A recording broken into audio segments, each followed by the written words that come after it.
تطبيق رصيدي. تطبيق جميل جدا، تقدر تحمله على تليفونك. تقدر لو مش معاك رصيد تستلف عن طريق تطبيق رصيد. تقدر كمان لو عايز تدفع فاتورة النت تدفعها عن طريق تطبيق رصيدي وتسدد بعدين.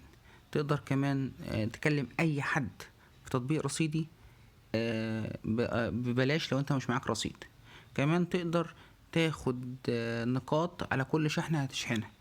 كمان في المتصل الذكي اللي في التطبيق نفسه، ان انت عن طريق التطبيق تقدر لو انت معاك التليفون بتاعك بخطين وبترن على اي حد، المتصل الذكي بيتصل من الرقم اللي يوفر فيه رصيد. يعني لو بتتصل بفودافون وانت جاي تتصل من موبينيل مثلا او اورنج، فهو يجي قالب على فودافون لوحده عشان يوفر لك في الرصيد، ان انت مخدتش بالك ان انت هتتصل بده او بتتصل بده.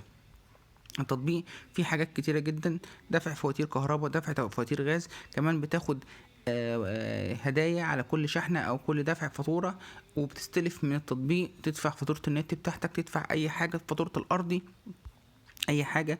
تقدر تكلم كل الناس اللي محملين تطبيق رصيدي مجانا من غير ما تدفع في المكالمة اي حاجة.